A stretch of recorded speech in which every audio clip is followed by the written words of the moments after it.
Good afternoon, everyone. I'm meteorologist Jordan Baumgartner. This is Vortex Weather. Today we are covering a rather severe weather risk for New England, mainly Vermont, New Hampshire, and Massachusetts. All severe weather hazards will be possible, including a few tornadoes. So, we'll go ahead and dive right into the forecast here, as the event's going to get started here in about an hour. So, we'll start off with this lovely infrared satellite view.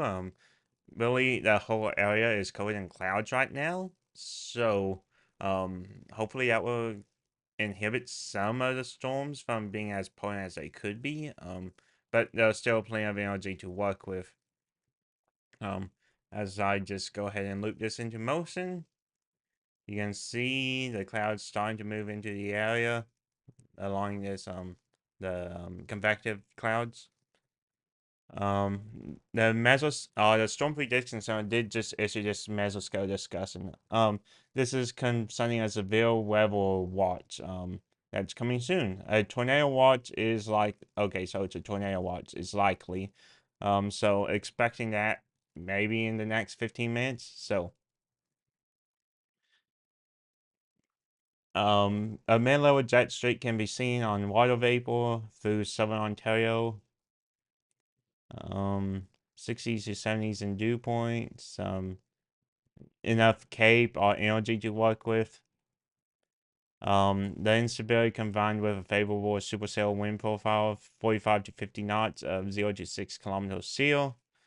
Somehow is possible, but the warm atmosphere is going to kind of prohibit most of that. So we're really looking at tornadoes, winds, and flooding as the main risks. Growth threat is expected to be damaging wind gusts and tornadoes. Um, 170 SRH is plenty enough to get the job done. And then the low level jet will be also kicking into gear later tonight as we go into tonight with these storms. So as we go ahead and switch over to Chrome here, this is a graph put out by the National Weather Service in Boston. Just kind of highlights the threats really. Really main threats are damaging winds and tornadoes, and then again, some hail is possible. Not really expecting much in the way of that, but flash flooding is also going to be a risk, as really it's just going to be a train of different waves throughout the day.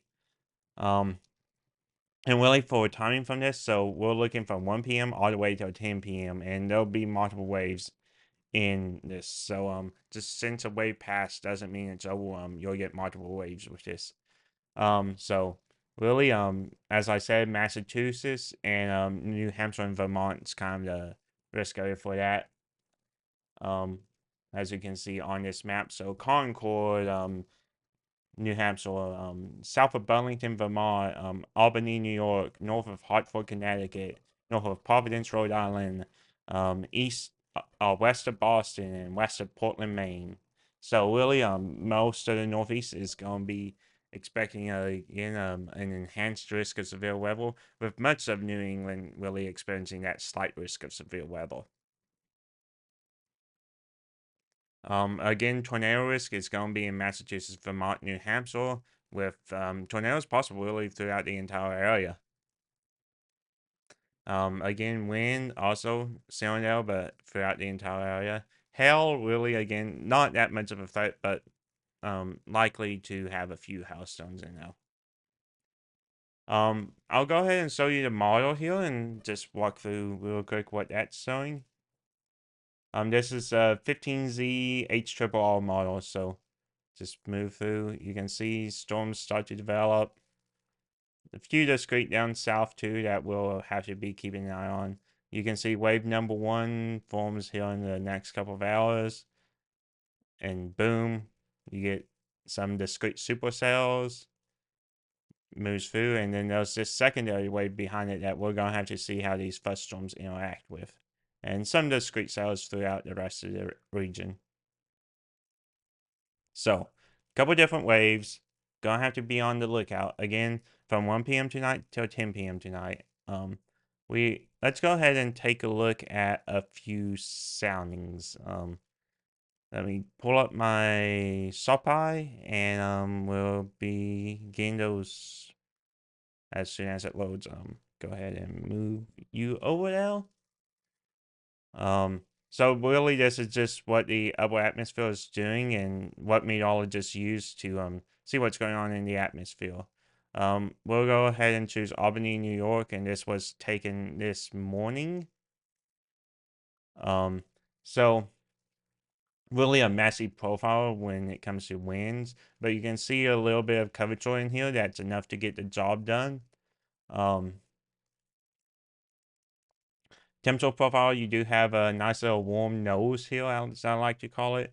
No bit of dew point separation, which will prevent storms from being too numerous, enough to get some cells that have their own energy source with them.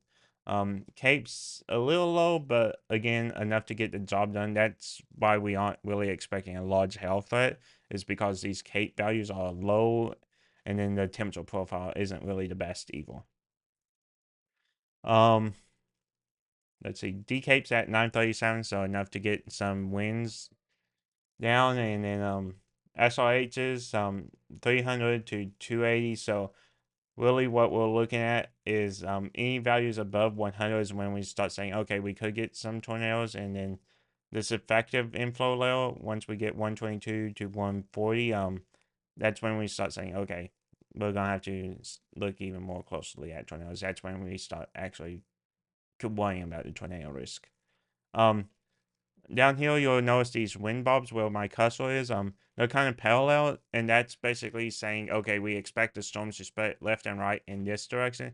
And you can see in this case, they're almost the same direction, which means you really won't have a storm collision episode with this. So, until that cold front moves through and sifts this wind profile ever so slightly, and storms become more linear in nature towards the end of the event.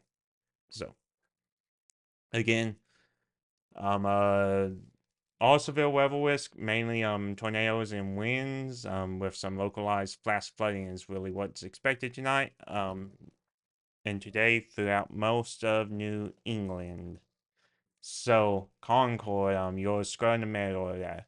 Burlington, Vermont, just south of you, is where the greatest potential is. Albany, you're in this. Hartford, you're almost in this. Providence, you're almost in this. Boston, you're almost in this. Portland, Maine, you're almost in this. And really, anywhere in the slight risk, we can't rule out any tornadoes, wind, hail, flooding. Just we're more confident in Vermont, New Hampshire, Massachusetts, but I do expect a few tornadoes outside of this region as well. Um, I'll be monitoring these storms, and if necessary, I do plan to be able to go live when storms start actually becoming supercellular and tornadic. So if you like this video, hit the subscribe button, hit the like button, and as always, stay weather well and stay prepared. Thank you for watching. Bye.